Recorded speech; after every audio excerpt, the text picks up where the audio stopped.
What's going on, everyone? It's Adam and Craig with Grandstand Golf. This is our tournament preview for the 2021 U.S. Open. Craig, it's U.S. Open week. Yep, another major is upon us. It feels like they come in more frequently than normal, I think. I love it. Okay, quick preview show, Craig. Look at previous winners here. Bryson is defending, obviously, after that wing foot victory last year. But, I mean, looking at this list, Gary Woodland, Brooks Koepka back-to-back, Dustin Johnson, Jordan Spieth. What do you think? I mean, I think good players win U.S. Open. Elite players win this thing, basically. Elite players win, and then the other thing, I mean, maybe Spieth is the exception, although I think his ball, he was hitting it further relatively back then. But, typically it's a place where distance matters. Yeah, absolutely distance matters. This is the 121st U.S. Open, Craig. The first U.S. Open winner, champ. Do you know? No. Horace Rawlins, of course. Of course it's Horace Rawlins. Come on. Is he the one that they named like the baseball bats after? Yeah, I don't know. No. Anyways, hosted by the USGA, so it gets a little bit different. It is a USGA event. That's a little bit different. A quick note here, Jon Rahm has been cleared to play as of June 12th, so he is back in the field after 3 dominating rounds of the Memorial. It is the USGA has changed the US Open playoff in 2018 or since 2018 to a 2-hole aggregate playoff format. And of course, is at Torrey Pines. So what do those two things come together as? The last U.S. Open playoff was 2008 at Torrey Pines, the last time or the only time the U.S. Open has been at Torrey Pines. Yeah, when it was still the full round Monday playoff at that point. I think that one's a little bit famous, maybe. This guy had Tiger Woods. He wore red. He tore his knee, broke a bone. Beat Rocco Mediate. Yeah. I mean, it gives you an idea of the depth of talent pool back when Tiger was dominant compared to now. That if you go back and look at who Tiger was winning majors over, it's definitely, we're in a different generation of golf in terms of the depth of talent. So when people talk about, 10 majors, I think if people in this generation win 5, 6, 7, that's a huge accomplishment. But yeah, the one thing, hosted by USGA, par matters. That's one thing to remember. So they try to gimmick up these courses to be as difficult as possible. Seems to be their thing.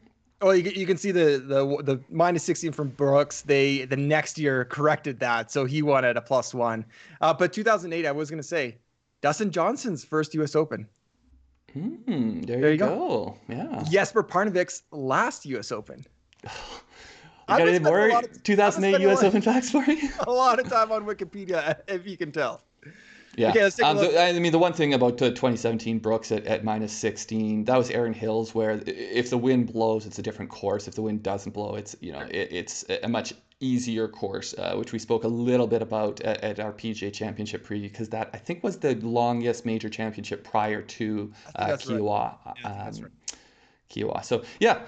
Torrey Pines. Let's take a look at Torrey Pines. So it's on the South Course, 36 holes there. I think public course, actually, in San Diego, California. I think La Jolie, I'm going to mess that up. So San Diego, greater north of San Diego, California. It, as we mentioned, hosted the 2008 U.S. Open and an annual PGA Tour stop since 1968. One of the kind of longer running, same kind of courses for a PGA Tour stop. Which is the Farmers. I don't know how long it's been the Farmers, but it's been a few other things over the years. Most recently, I think for a bit, it's been the Farmers, yeah. Yeah. As we said, USGA setup, what does that mean? Thick rough. We're already getting the Twitter, Instagram videos of people throwing the ball in and the ball disappears. Xander had one already. So thick rough, fast greens, Poa Annua greens, California coastal, par 71, 7,600 plus yards. That will change day in, day out, but still fairly long. Yeah, I mean, the site of probably one of the more notable rules instances of recent memory when this year Patrick Reed had his embedded ball fiasco. It's plugged, guys. Don't worry. I already got it, but it was plugged there. You can see. Yeah. So thick rough. We'll see how much tighter the rulings are this time around. For sure. Okay, Craig, horses for courses. We have U.S. Open. We have Torrey Pines. What do you got for us this week? So, I got horses for courses. Okay. It's a question mark. So I blended the two. I've got Torrey Pines U.S. Open histories. I kind of combined them to see people who have, I want people who have done well at both. for my horses for courses this week. So that leaves out some of our notable U.S. Open studs, as you mentioned, Brooks Koepka. He's got the 2 wins.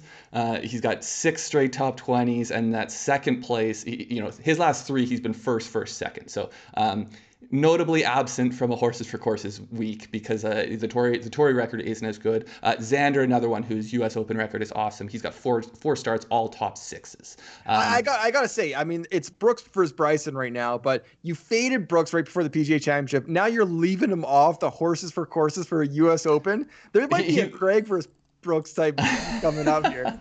Yeah, we'll see. But Xander, obviously, if this was a U.S. Open history, Brooks and Xander, likely I would find a way to get both of them on there. Xander, this is a hometown event for him. He's notably struggled more than we would expect him to at the Farmers Insurance Open, and so this will be a little bit. He's got the good U.S. Open record, but he doesn't have the good Torrey record, so that'll be interesting. And then on the opposite side of it, Mark Leishman. Really good Torrey record, 13 starts, 9 top 30s, 5 top 10s, winner, 2 times runner-up. Doesn't have as good of a U.S. Open record. So neither of those guys, I'm looking at people who have good records in both. And then lastly, as always, they got to have a bit of a history. Victor Hovland, he has good records at both. He's gone miscut second at Torrey. He's gone 12th and 13th at his last 2 U.S. Opens. But, 2 starts on each, that just doesn't quite do it for me. So first up, Rory McIlroy, U.S. Open winner, as we know, 2011 at Congressional. He's got 12 starts, 5 top 10s, also 5 missed cuts, which is a touch concerning. It is surprising because, this is, I think, where maybe the Rory struggling in majors comes into play because U.S. Open should be the perfect event for Rory, along with all the other majors. But, so 5 missed cuts, which is a little bit surprising. And then at Torrey, he only has 3 starts. They're all more recently. I think maybe since they announced that the U.S. Open was going to be here, he decided to go in and get some play here every year. Sure. But 3 starts, all 16th or better. 2 times in the top 5. Best finish was 3rd in 2020. So, and his ball did plug this year as well. His ball did plug this year as well. Yeah, just ask Patrick Reed's wife, I guess. Jon Rahm, number 2 here, 5 U.S. Open. He doesn't have a super long history, but he's just been so good at everything he does in golf that it's hard not to. He doesn't find, it's hard for him not to be on these type of lists. 5 starts at the U.S. Opens, 3 top 25s, 2 missed cuts. So not great. He did have a 3rd in 2019, but Torrey, he's got an awesome record at Torrey. Winner here in 2017. He's got 5 starts. All top 30s, 4 of 5 are top 7s. So this is why him getting through the COVID and getting the green light has been key, because if there's ever a major he should be contending at, it is this one. Justin Rose, you could arguably say he should be at the top of this list. He is a U.S. Open winner, 2013 at Marion. He's also a Torrey winner. In 2019, Torrey Pines. So he's got 15 starts at the U.S. Open, 7 missed cuts. So that's kind of why he's got a lot of missed cuts. So he kind of bumped down the list. He's been top 30, though, every time he's made the cut at a U.S. Open, and 5 top 10s, which is pretty darn good. And you would think Justin Rose, but we're talking a long time ago that he's been top 10. 2 of the last 3 U.S. Opens, he's been top 10. So maybe a bit of a sneaky one. He's been playing well in big events recently too. I mean, that Masters was no joke. He had that thing for a while.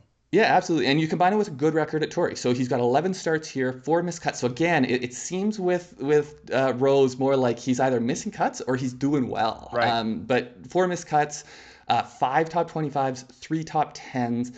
All of those within his last 4 starts here. So, the U.S. Open history is trending good. The Torrey Pine history is trending good. Maybe keep an eye on Justin Rose this week. Patrick Reed, notable for his win here this year at the Farmers Insurance Open. He's got 7 U.S. Open starts, 1 missed cut, 4 top 15s. You could argue he should be higher up this list, but only a single top 10 at U.S. Opens. Best finish was 4th at Shinnecock in 2018. So maybe a little bit more U.S. Open success, and he would find his way up there. 6 starts at Torrey Pines, no missed cuts. But he did have a fairly notable withdrawal in 2016 after he shot an 81 in the third round. We typically I think of Reed as a guy that does well on hard courses, but I guess he didn't want any more of it that year. So I do want to say too, Farmers Insurance, they play the North course one of the days pre-cut. So they have 3 rounds at Torrey South and 1 at North. If you count just the South this year, he actually wasn't the winner. He had a really good round on the North, which kind of set up his victory, cruising through on the South course. Yeah, I'd be curious to know. It might be Finau or Hovland was right. There was like 8 guys tied for second. Yeah, that's second, yeah. But anyways, Reed last 4 starts at Torrey, 23rd, 13th, 6th, 1st. So pretty darn good trend there. Lastly, Tony Finau. His consistency at both these events is awesome, but it's just the lack of I guess, winning that keeps him at 5th place on this list. 5 U.S. Open starts, 3 top 15s, 2 missed cuts, 2 top 10s in his last 3 years. So pretty good recent history at U.S. Opens. And then at Torrey, he's got 6 starts, all 24th or better, 4 top 10s, all of those top 6s. So we're talking 4 of 6 starts. He's in the top 6 and runner-up this year to Patrick Reed. So yeah, just like the tournament, he's not in first, but he's still cracking the top 5. He's still cracking. Yeah, exactly. Poor Tony. Okay, great. Talking about guys trending. So we've got an interesting list here. These are golfers coming in with good form for them. So you're not going to see all the superstars here. This is kind of relative to their baseline performance, how they're playing. Garrik Higgo has to be number 1. So you had that incredible stint in Canary Islands, winning 2 of 3 tournaments on the European Tour. Came over for the PGA Championship and finished 64th, a respectable 64th, because remember, he's only 22, and that was his first major, and it was a crazy course where a lot of people missed the cut. So 64th, I kind of give that a slight positive in the form trend. But we're filming this midday on Sunday. Palmetto is still happening. He's kind of all over the place, but he looks like he's kind of in the top 10, maybe top 5, top 15 for sure. So he's playing really well at Congaree. That's only his 2nd start in the U.S. So he's playing really, really well. He's got those 2 wins on the European Tour, but after coming over to the U.S., still, I think, kind of punching above his weight. Yeah, and especially I think the PGA course that we would not think fit him that well. So yeah. Shane Lowry's number 2, a guy just kind of sneaky form, I think, a little bit. So he has 3 top 10s in 4 starts in really good fields as well. So he has a T21 at the Masters, an 8th at the Players Championship, a T6 at Memorial, T4 at the PGA Championship, and T9 at the RBC Heritage. So really, really good fields. He's just kind of constantly in that kind of top 20, top 10, really good fields. He's just kind of a sneaky guy, and I think kind of getting a little bit disrespected too. Yeah, I feel a little bit like a hipster with him because I had been on him a little bit, and now it feels like it's a little bit too trendy to be on Shane Lowry. So I also before I make him a play in any way this week, I'm definitely gonna have to look at his U.S. Open history for sure. But he does have a big title defense coming up later this summer. That's true. Still reigning Open champion. Still a reigning Open champion. Milk in that one, Shane. I love it. Jordan Spieth is up here. Last 6 events. Let's look at his last 6 events here. It has a win and 4 top 10s. His worst finish in that time is a T30 of the PGA Championship. So that kind of bumps him down a little bit because big expectations, obviously, for Spieth in every tournament now. But 4 top 10s and a win in his last 6. 8 top 10s in his last 12 starts. So 8 of 12 in top 10s. And I think, Spieth's form is hot, but the other thing I think is it was much more notable how hot he was when that wasn't what we expected. Now we're starting to think, okay, like we're expecting to see you up here. So if you want to continue to be at the top of the hot list, you need the results need to go up, continue to increase. Yeah. The DFS pricing quickly adjusted for how Stewart Cink. So kind of for baseline performance, we're talking about made cuts. He has 6 straight made cuts. In those 6 events, it includes a win at the RBC Heritage, a 12th at the Masters, and a T30th at the PGA Championship. So again, he's got that win. He's got good results, like pretty good results for him in these 2 major championships recently. So Stewart Cink, and he could push it out there. He also played 2008 in the U.S. Open. So kind of interesting Stewart Cink this year, 2-time winner. Yeah, I think if I'm Jim Cramer, I'm hitting the the don't sell button. We're going don't sell. A lot of people I think are thinking that the Sink form and what he's doing right now is unsustainable. I'm pretty confident that he can keep this up. It's not like he seems to be, the putter isn't crazy hot. He's not doing anything that seems unsustainable. He's just playing good golf. Yeah. A couple honorable mentions. So Patrick Cantlay came first at the Memorial, 23rd in the PGA before that, but miscut before that. Jon Rahm. It's a touchy subject, but he had to withdraw at the Memorial after playing very, very well for 3 rounds. But he has a miscut in not many top 10s before that. He was 8th at the PGA Championship, but that leads us to Collin Morikawa, who I think is playing fantastic golf right now. 5 straight top 15s. He has a playoff loss at the Memorial. It does include a T12 at the Masters and a T8 at the PGA Championship. So again, look at the majors, look at those strong field events, T12, T8, 5 straight top 15s. The only thing missing why he's 5th is he doesn't have that, that recent win. So Collin Morikawa 5th year.